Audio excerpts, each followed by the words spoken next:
আমরা এখন আছি, পিছনে দেখেন কোথায় আছি, গোল্ডেন হ্যান্ড ব্রিজ। এটা হচ্ছে ভিয়েতনামের টপ একটা অ্যাট্রাকশন, মানে খুবই চমৎকার এবং জনপ্রিয় একটি জায়গা।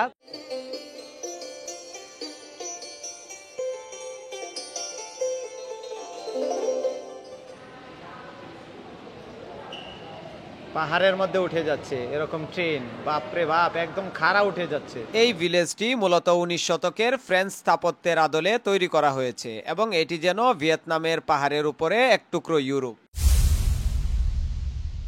Good morning from Da Nang. আজকে আমরা যাচ্ছি খুব সুন্দর একটা প্লেসে। এটা হচ্ছে গোল্ডেন হ্যান্ড ব্রিজ, সান ওয়ার্ল্ডের গোল্ডেন হ্যান্ড ব্রিজ। সান ওয়ার্ল্ড হলো একটা থিম পার্ক। সো এই থিম পার্কে খুবই জনপ্রিয় একটা ট্যুরিস্ট অ্যাট্রাকশন আছে দানাঙে, সেটা হচ্ছে গোল্ডেন হ্যান্ড ব্রিজ। সো আজকে আমরা এক্সপ্লোর করব সেইটাই, এবং ওখানে ফ্রেঞ্চ ভিলেজ সহ আরও অনেক কিছু আছে ঘুরে দেখার মতো। সো আমরা সকালে আমাদের হোটেল, এই যে ইন্দু চায়না হোটেল থেকে আমাদের গাড়ি বুক করে নিছি। সো গাড়ি বুক করে আমরা যেহেতু 6 জন, তো আমরা 6 সিটের একটা বড় গাড়ি বুক করে নিছি। এখান থেকে আমরা যাব সান ওয়ার্ল্ডে। সো সান ওয়ার্ল্ড পর্যন্ত প্রায় 37 কিলোমিটার রাস্তা। আমাদের থেকে ভাড়া নিচ্ছে 4 লক্ষ ভিয়েতনামিজ ডং। সো ভাড়া কত হয় সেটা আমি ডিসক্রিপশনে দিয়ে দেবো, আপনারা চেক করে নিতে পারবেন।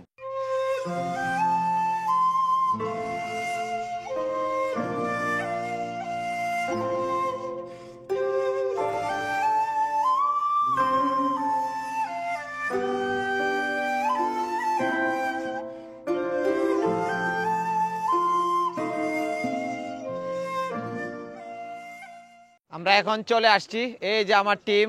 কি খবর সবার? Good morning. Good morning. তো আমরা এখন চলে আসছি বানা হিলসে। এই যে আমাদের আঙ্কেল। তো বানা হিলসে আমরা এখন আসার পরে আমরা এখান থেকে কেবল কারের টিকিট করব।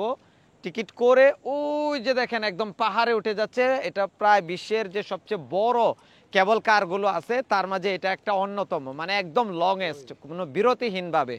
সো এখান থেকে আমরা টিকিট কেটে একদম বানা হিলসে চলে যাব। ওখানেই মূলত সান ওয়ার্ল্ড থিম পার্ক। এই থিম পার্কের মধ্যে যে ফেমাস একটা মানে প্লেস আছে, ওইটা হচ্ছে গোল্ডেন হ্যান্ড ব্রিজ।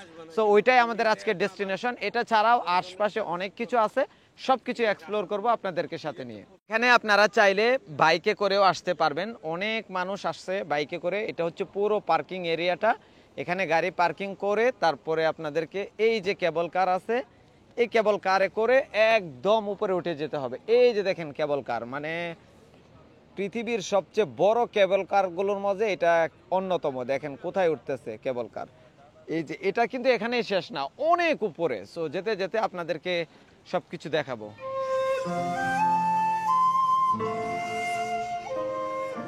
যারা বাইকে আসতে চান তারা বাইক নিয়ে এসে এখানে পার্কিং করতে পারবেন। বাইকের ভাড়া হচ্ছে পার ডে 1.5 লাখ, আর আপনাকে তেল লোড করে নিতে হবে। তেল রিফিল করার জন্য প্রতি লিটার 22,000 ভিয়েতনামিজ ডং। এখানে একটু পর পর এই বাসগুলো আসতেছে, বাসগুলো এসে এই যে যাত্রীদেরকে নিয়ে যাচ্ছে। সম্ভবত এই পার্কিং এরিয়া থেকে আমাদেরকে অন্য একটা প্লেসে, যেখানে টিকিট পারচেস করা হয়, এরকম কোথাও হয়তো নিয়ে যাওয়া হবে। সো চলুন ওদেরকে ফলো করতে করতে যাই এবং দেখি আমাদেরকে হ্যালো কোথায় নিয়ে যায়। বাস এখানেই নামিয়ে দিছে, ওই হয়তো 1 কিলো 1.5 কিলো দূরে। তো এখানে নামিয়ে দিছে। এটা হচ্ছে টিকিট কাউন্টার। এখানে ওই যে এটা হচ্ছে বানা হিলসের উপরে সান ওয়ার্ল্ড, মানে একটা থিম পার্ক দেখতেই পাচ্ছেন। এই থিম পার্কেই মূলত সব ট্যুরিস্ট অ্যাট্রাকশনগুলো আছে। সো এইখানে যাওয়ার জন্য আমাদেরকে টিকিট পারচেস করতে হবে। এই যে লেখা আছে টিকিট পারচেস সান ওয়ার্ল্ড। হ্যাঁ, সো এখান থেকে আমরা টিকিট পারচেস করে নিব। টিকিটের প্রাইস হচ্ছে 9 লক্ষ ইন্দোনেশিয়ান ডং। সো চলুন আমরা আগে টিকিট পারচেস করি, তারপরে আমাদের বাকি ইনস্ট্রাকশনগুলো ফলো করি। এইখানে হচ্ছে টিকিট কাউন্টার। এই যে দেখেন ফরেনারদের জন্য টিকিট কাউন্টার, আর এগুলো হচ্ছে ভিয়েতনামিজ। সো এখানে টিকিটের প্রাইস লেখা আছে। টিকিটের প্রাইস হচ্ছে 9 লক্ষ ইন্দোনেশিয়ান ডং। এটাতে হচ্ছে আমরা যাওয়া আসার কেবল কারের অ্যাক্সেস পাবো, প্লাস হচ্ছে golden hand bridge, French village, আরও অনেকগুলো রাইড এটার মধ্যে পাবো এই 9 লাখের মধ্যে। আর এখানে কিছু কিছু জিনিস এক্সট্রা পেমেন্ট করতে হয়, যেমন হচ্ছে ডাউন আসা মানে নিচে আসার সময় যে একটা রোলার কোস্টার আছে ওইটা, প্লাস হচ্ছে একটা মিউজিয়াম, এরকম আরও কিছু আছে যেগুলো হচ্ছে মানে এক্সট্রা টিকিট পারচেস করতে হয়। বাট আমাদের এক্সট্রা টিকিটের মানে আমরা এটা নিতে চাচ্ছি না, আমরা শুধুমাত্র 9 লাখ টাকায় যেটা মানে মেইন টিকিট ওইটাই নিব। ওইটার সাথে যে অনেকগুলো অ্যাক্সেস থাকবে ওগুলোই আমরা হচ্ছে মানে এক্সপ্লোর করব। তারপরে যদি আমাদের কোনোটা ভালো লাগে বা আমাদের মনে হয় যে অন্য আরও কোনোটার মানে রাইড নেওয়া উচিত, তখন আমরা ওইটা ওখান থেকে অন স্পট পারচেস করে নিব টিকিট। এটা হচ্ছে সান ওয়ার্ল্ডের এন্ট্রি গেট। আমরা যে টিকিটটা পারচেস করে নিছি এই টিকিটটা দিয়ে আমরা এই দিক দিয়ে এন্ট্রি নিব, নিয়ে আমরা কেবল কারে যাব। আর বানা হিল আসতে হলে কিন্তু আপনাদেরকে অবশ্যই কেবল কারেই উপরে যাইতে হবে, এছাড়া কোনো ওয়ে নাই। অনেকে মনে করে যে না আমি কেবল কারে যাব না, অন্য কিছু দিয়ে যাব, ওইটার কোনো অপশন নাই। আপনাদেরকে টিকিট পারচেস করে অবশ্যই কেবল কারে মানে মানে সান ওয়ার্ল্ডে প্রবেশ করতে হবে, এটাই। আর এটা হচ্ছে সান ওয়ার্ল্ডের এন্ট্রি গেট। আর আমাদের থেকে টিকিট প্রাইস নিছে 9 লক্ষ ভিয়েতনামিজ ডং, বাংলাদেশি টাকায় অলমোস্ট 4300 থেকে 4500 টাকার মধ্যে কারেন্সি রেট অনুযায়ী। এই হচ্ছে আপাতত। সো চলুন।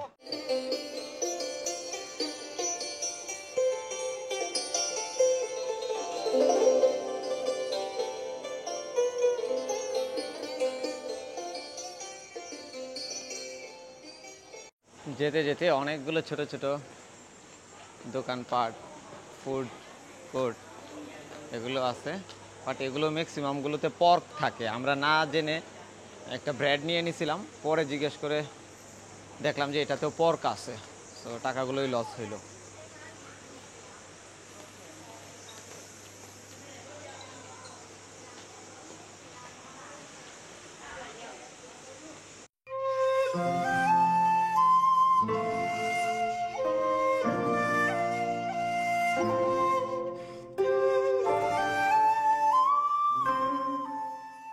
আমরা উঠে যাচ্ছি বানা হিলসে। এটা হচ্ছে পৃথিবীর প্রায় সবচেয়ে বড় কেবল কারগুলোর মধ্যে অন্যতম। তো এটা অনেক বড়, এটা সম্পর্কে বিস্তারিত আপনাদেরকে আমি বলবো। এই যে আমার টিম সবাই। হ্যালো আরিফ ভাই, বাংলাদেশ। হ্যালো বাংলাদেশ। এখানে প্রায় 6-7টা লাইন, যেমন ওই যে দেখেন একটা লাইন, 2টা লাইন, 3টা লাইন, 4টা লাইন, এই যে একটা লাইন, আবার 5টা লাইন, ওইদিকে আরো 2-3টা লাইন, মানে টোটাল মনে হয় 7-8টা লাইন আছে এখানে। কি অবস্থা, ওই যে দেখেন 1 2 3 4 আর ওইদিকে 5 6, 6টা এরকম টাওয়ার দিয়া লাইনগুলো পরিচালনা করতেছে। তার মানে 12টা লাইন হবে যাওয়া আসা নিয়ে। আর নিচের ভিউ গুলো দেখেন, জাস্ট অসাধারণ, এই জানো প্লেজ তো সুপার।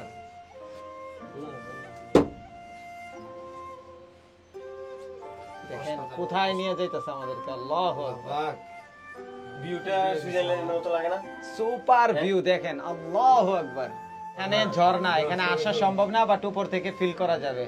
জাস্ট দেখেন কত সুন্দর ঝর্ণাটা।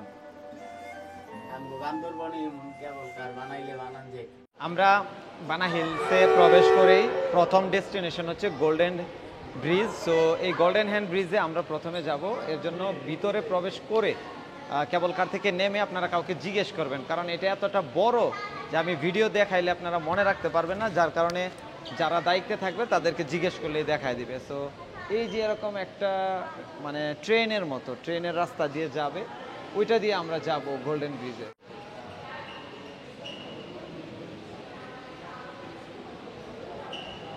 পাহাড়ের মধ্যে উঠে যাচ্ছে এরকম ট্রেন, বাপরে বাপ, একদম খাড়া উঠে যাচ্ছে, কি পরিমাণ পাওয়ার দরকার। এই যে আমাদের ট্রেন, ভিতরের মানুষ সবাই একদম নিচের দিকে দেখেন। এটা কিন্তু ট্রেন, আমরা একদম খাড়া উপরের দিকে উঠে যাব। আপনাদেরকে একটু দেখাই, দেখেন এই ট্রেনের রাস্তা দিয়ে আমরা একবারে খাড়া উপরের দিকে উঠে যাব।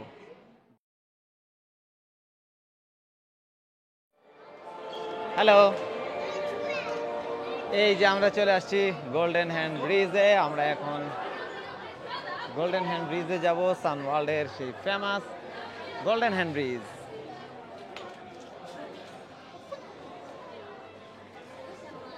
এখানে কোকোনাট আছে, দাম বাংলাদেশি টাকায় 150 টাকার মতো।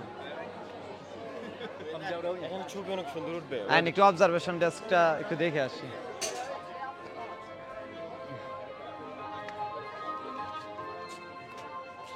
আমরা মানুষদেরকে জিজ্ঞেস করে করে বিভিন্ন সুন্দর সুন্দর দৃশ্য দেখে দেখে আমরা এখন আগাচ্ছি গোল্ডেন ব্রিজের দিকে।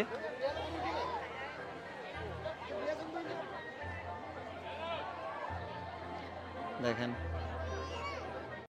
কত সুন্দর এরিয়াটা, দেখেন এই যে একটা ময়ূর, মনে হচ্ছে যেন ময়ূরটা তার পাখাগুলো মেলে রাখছে। এই ফুল টুল গাছ, ফুল গাছ, তারপরে ফুলের এই দৃশ্যটা এরকম ভাবে ফুটায় তোলা হয়েছে। আর এটা মনে হচ্ছে ময়ূরের পেখম। দেখেন আমরা গোল্ডেন ব্রিজ পেয়ে গেলাম। এই সেই ব্রিজ যেটা দেখার জন্য আমরা অনেক দূর থেকে এসেছি। দারুণ, সুপার। আরে ভাই এখানে দাঁড়ান, এইখানে দাঁড়ান, মোবাইল দেন, মোবাইল দেন। দারুণ একটা অনুভূতি। আমরা এখন আছি, পিছনে দেখেন কোথায় আছি, গোল্ডেন হ্যান্ড ব্রিজ। এটা হচ্ছে ভিয়েতনামের টপ একটা অ্যাট্রাকশন, মানে খুবই চমৎকার এবং জনপ্রিয় একটি জায়গা। তো ভিয়েতনাম লিখে সার্চ করলে কিন্তু আপনারা এই জায়গাটা সব থেকে আগে পাবেন সার্চ ইঞ্জিনে, কারণ হচ্ছে এটা এতটাই ফেমাস। এটা হচ্ছে সানওয়ার্ল্ড, বানা হিলস পাহাড়ের উপরে সানওয়ার্ল্ড একটা থিম পার্ক, ওইটার একটা অংশ। সো দেখেন বাহিরের, মানে দেখেন ওয়েদারটা দেখেন, একদম ব্রিজটা ওই পাশে কিছুই দেখা যাচ্ছে না, একদম কুয়াশা মেঘে ঢেকে গেছে। দেখেন কি দারুণ একটা অনুভূতি। চলেন হেঁটে হেঁটে আপনাদেরকে একটু সামনে দেখাই। দেখেন কত পর্যটক এখানে, দারুণ একটা অনুভূতি। অনেক দেশের মানুষ এখানে আসে শুধুমাত্র এই ঘোরার ফিলটা নেওয়ার জন্য।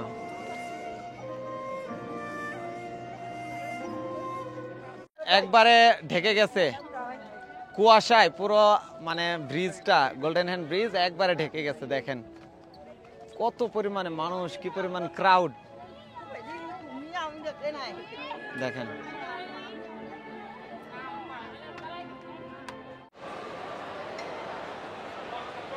আমরা এখন যাব ফ্রেঞ্চ ভিলেজে। এই যে লেখা আছে ফ্রেঞ্চ ভিলেজ, তো ওখানেও কিছু চমৎকার অ্যাট্রাকশন আছে, সেগুলো আমরা দেখব।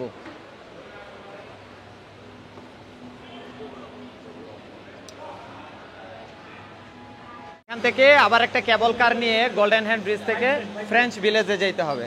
তো এই যে আমরা উঠে পড়লাম। এখানে যানবাহন হচ্ছে কেবল কার। আপনি এক স্টেশন থেকে আরেক স্টেশনে যাবেন, সেটা আপনাকে কেবল কারে যেতে হবে। দারুণ একটা এক্সপিরিয়েন্স।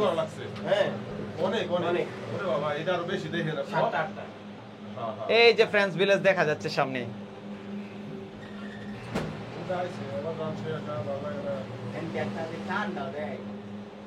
এই যে ফ্রেঞ্চ ভিলেজ দেখেন, চমৎকার একটা লোকেশন।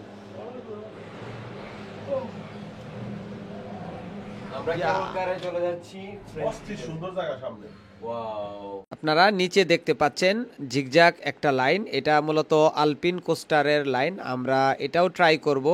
এটা খুবই চমৎকার এবং জনপ্রিয় একটি রাইড। এখান থেকে দারুণ কিছু মানে শো পিস নিয়ে নিলাম। এই যে এখান থেকে আমি নিছি হচ্ছে গোল্ডেন হ্যান্ড ব্রিজ কোনটাতে আছে যেন, সো এরকম একটা শো পিস নিছি। দেখেন সানওয়ার্ল্ডের পুরাটায় গ্লাস, খুবই চমৎকার। এটা এরকম একটা প্রাইস হচ্ছে, এটার প্রাইস 1,95,000 ডং, মানে হয়তো বাংলাদেশি টাকায় 800 টাকার মতো হবে বা 900 টাকা। আর এখান থেকে কিছু এই যে এগুলো নিয়ে নিলাম, এগুলো খুব চমৎকার। এই যে এগুলো গোল্ডেন হ্যান্ড ব্রিজ,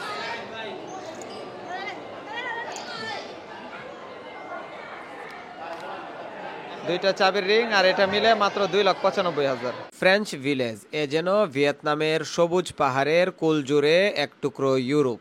এখানে পাথরের রাস্তার বাঁকে বাঁকে লুকিয়ে আছে ফ্রান্সের মধ্যযুগীয় ইতিহাসের ছোঁয়া। সূর্যের মৃদু আলোয় ঝলমল করে গথিক স্থাপত্যের ক্যাথেড্রাল, আর বাতাসে ভেসে আসে ফরাসি খাবারের সুরভি। মনে হচ্ছে প্রাসাদময় টাওয়ারগুলো যেন গল্পের বই থেকে উঠে এসেছে। প্রতিটি কোণায় যেন মিশে আছে ইতিহাসের দোলা, প্রতিটি দৃশ্যে খেলে যায় রূপকথার আবেশ। এ যেন এক সুরেলা কবিতা, প্রকৃতি আর মানুষের নিখুঁত সৃষ্টি। ফ্রেঞ্চ ভিলেজে বিভিন্ন সাংস্কৃতিক প্রদর্শনী, লাইভ মিউজিক এবং নাচের অনুষ্ঠান হয়। এগুলো ভিলেজ ঘুরে বেড়ানোর জন্য আরো উপভোগ্য করে তোলে। আপনি যদি পুরো ভিলেজটা ঘুরে দেখেন তাহলে সময় আপনাকে এখানেই থামিয়ে দিবে। এই ভিলেজটি মূলত 19 শতকের ফ্রেঞ্চ স্থাপত্যের আদলে তৈরি করা হয়েছে এবং এটি যেন ভিয়েতনামের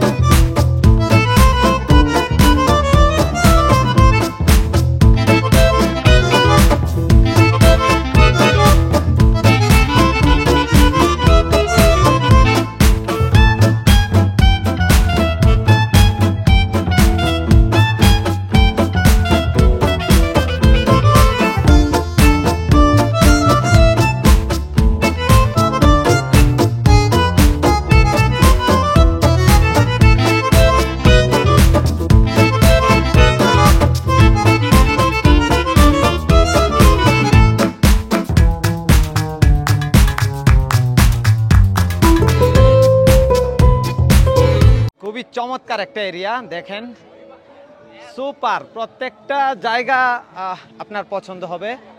দেখেন কি পরিমাণ মানুষ।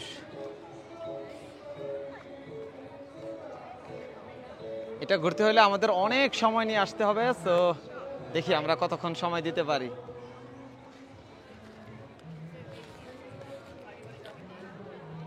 এখানে একটা কনসার্ট হচ্ছে, মিউজিশিয়ান গান গাচ্ছে।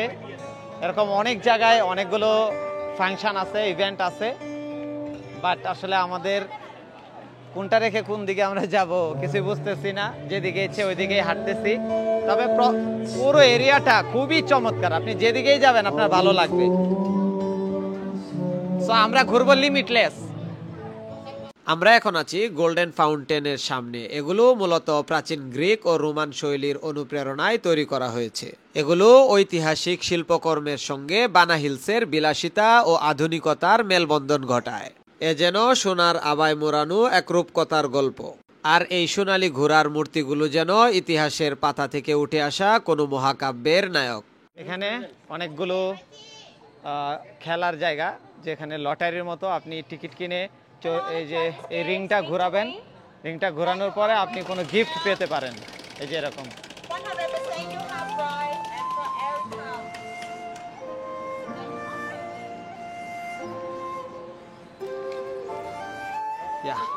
এই প্লেসটা দেখেন, ওয়াও। আমরা এখন ভিয়েতনামে না, আমরা এখন ইউরোপে চলে আসছি। এটা মিনি ইউরোপ দেখেন, জাস্ট দারুণ।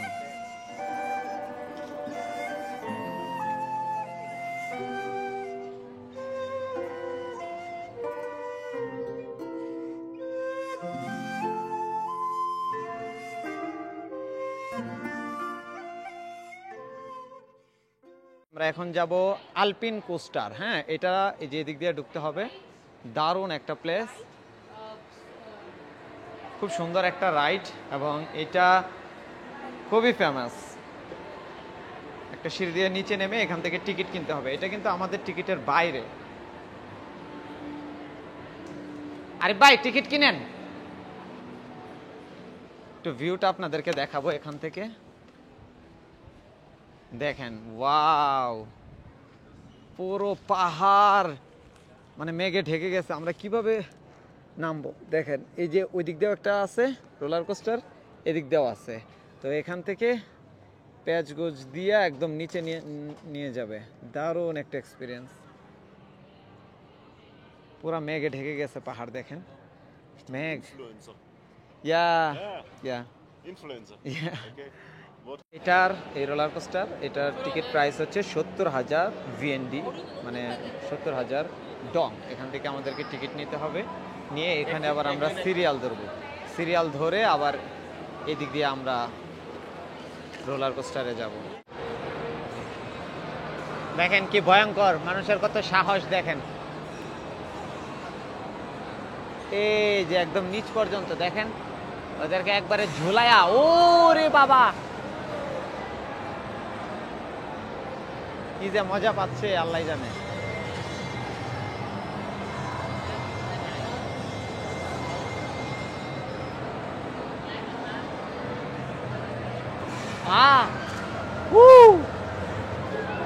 চলেন, এদিকে অনেক খেলার।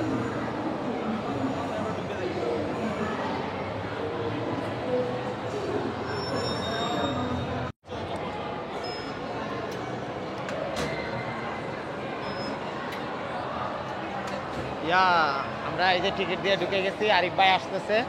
আর এখানে অনেক কিছু আছে এক্সপ্লোর করার মতো বা রাইড নেওয়ার জন্য, খাবারের জন্য।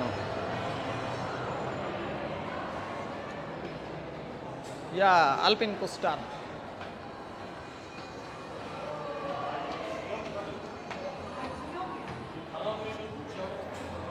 ইয়েস, চমৎকার।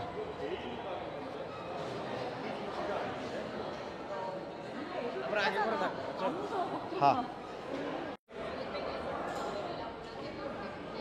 এই যে দুইজনের যাত্রা শুরু করতেছে, আস্তে আস্তে করে আগাচ্ছে। ওরা ইনস্ট্রাকশন দিয়ে দেয়, সেভাবে ইনস্ট্রাকশন ফলো করে খুব ইজিলি এগুলো রাইড করা যায়, তেমন কঠিন কিছু না। অনেক মানুষ সিরিয়াল ধরছে এটাতে রাইড নেওয়ার জন্য, অনেক মানুষ। আবার ওইটা রাইড শেষ করে আবার এখানেই ড্রপ করে দিবে, এখান থেকে আমরা কেবল কারে আবার নিচে চলে যাব। এই যে কেবল কার রাইড শেষ করে আসলাম, এই যেটা আমার কার ছিল। আর এখানে ভিডিও করা একদমই নিষিদ্ধ, কারণ হচ্ছে নিষিদ্ধ বলতে ওই যে রাইড করার সময়, কারণ এইটা খুবই ভয়ঙ্কর রাইড। মানে আমি যখন রেখে দিছে তখন একটু মন খারাপ হয়েছিল, কিন্তু যখন রাইডে গেলাম তখন তো দেখলাম ও মাই গড, এখানে ভিডিও তো করা অসম্ভব। তো যাই হোক, দারুণ একটা এক্সপিরিয়েন্স ছিল। এই যে এটা ছিল ট্রাকটা পিছনে, দেখেন এখানে তো ভিডিও করা কখনোই সম্ভব না, তবে দারুণ এনজয় করবেন, এটা খুবই চমৎকার একটা রাইড ছিল। এই যে আমার ফ্রেন্ডস আরিফ ভাই উঠতেছে, এই যে সে উঠতে উঠতে আবার ভিডিও করতেছে, দেখেন সে তার পকেটের মোবাইল নিয়ে গেছে, আর আমারটা তো গিম্বলে সেট করা ছিল, যার কারণে আমাকে নিতে দেয় নাই। এই যে আরিফ ভাই রাইড শেষ করার পরে যে এরকম ছবি ওঠানো হয়, যেমন আমরা উঠাইছি, ওইটা অটোমেটিক ওরা উঠায়। দারুণ ভিউ, এটা নেওয়ার জন্য 90 ভিএনডি, মানে সরি 90,000 ভিএনডি দিতে হবে। আমাদের আজকের এই বানা হিল ট্যুর এখানেই শেষ হতে যাচ্ছে। এখান থেকে আমরা এখন বের হয়ে যাব সেম ওয়েতে, রোপওয়ে দিয়ে। তারপরে আবার আমরা হোটেলে ব্যাক করব। হোটেলে ব্যাক করে সিটিটা একটু ঘোরাফেরা করে আরেকটু দেখব, বিচ এরিয়াটা। তারপরে টুকটাক আরও কিছু জায়গা চেষ্টা করবো এক্সপ্লোর করার জন্য। তারপরে ওখান থেকে আবার আমরা আজকে রাতের বাসে আমরা চলে যাব হ্যানয়তে। আর যেহেতু ট্রেনের অভিজ্ঞতা হয়েছে, তারপরে শিপের অভিজ্ঞতা হয়েছে, ইয়ারের অভিজ্ঞতা হয়েছে, শুধুমাত্র বাসের এক্সপিরিয়েন্সটা বাকি ছিল। সো আশা করি এটাও আপনারা উপভোগ করবেন। কি দারুণ একটা অভিজ্ঞতা, দেখেন কত সুন্দর কেবল কারগুলো কিভাবে যাচ্ছে, আর এইখানের ভিউটা দেখেন, থিম একবারে সুপার একটা ভিউ। জাস্ট আজকের দিনটা আমাদের আসলেই খুব সুন্দর কাটছে, দারুণ একটা অভিজ্ঞতা ছিল। বানা হিল থেকে আমরা চলে যাচ্ছি এখন। মানে ভিয়েতনাম আসলে যদি আপনি দানাং বা বানা হিল না আসেন, ভিয়েতনামের আসল ফিল পাবেন না। মাস্ট বি আপনাকে ভিয়েতনাম আসতে হবে।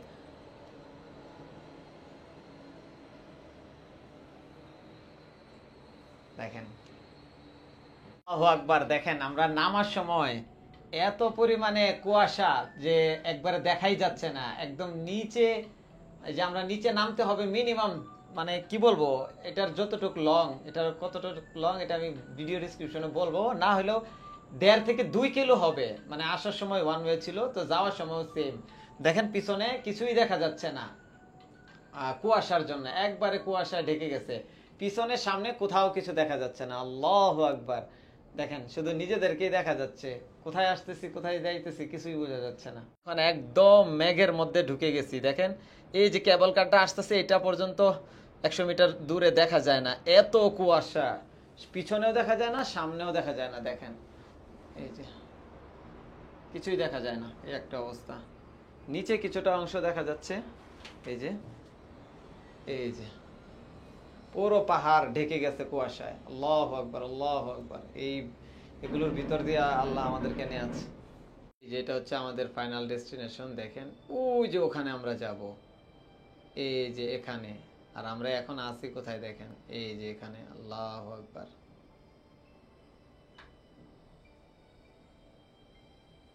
এখান থেকে একটা ডাব নিছি, দেখেন কত সুন্দর করে কাটিং করে স্টাইল করে রাখছে, এবং এখানে মনে হয় ডেটও দেওয়া রাখছে। এটা কি ডেট কিনা, ডেট বা হ্যাঁ ডেট মনে হচ্ছে 8/9/2024। সো ডেট দিয়ে রাখছে, আর সুন্দর করে ঠান্ডা করে রাখছে একদম, কারণ এই ওয়েদারটা মোটামুটি প্রায় 28 থেকে 30-32-এর মধ্যে এখন আছে। সো এই জন্য একটু ঠান্ডা করে রাখছে। আর এটার প্রাইস হচ্ছে 60,000 ভিএনডি ডং। এই যে ভাই একটু দেখেন তো প্রাইসটা, 60,000 ডং। সো দেখি কেমন।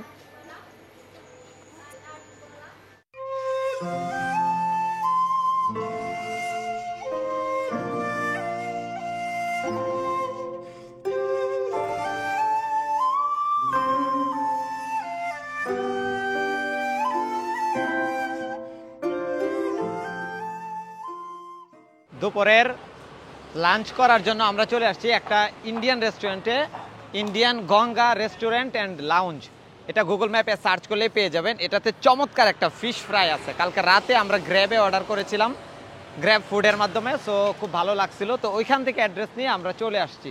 সো চলুন রেস্টুরেন্টটাতে যাই এবং দেখি আজকে দুপুরে কি কি খাওয়া যায়। দেখেন খুব সুন্দর একটা Indian restaurant, Indian Ganga restaurant and lounge. তো আমরা আজকে দুপুরে লাঞ্চটা এখানেই করব।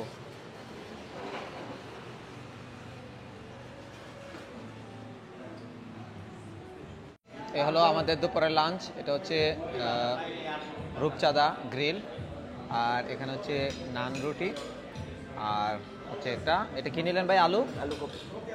আলু কপি।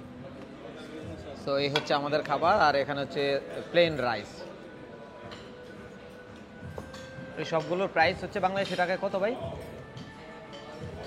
প্রায় মানে জন প্রতি আপনার 1200 টাকার মতো খরচ হচ্ছে। এই যে এটা হচ্ছে ইন্ডিয়ান গঙ্গা।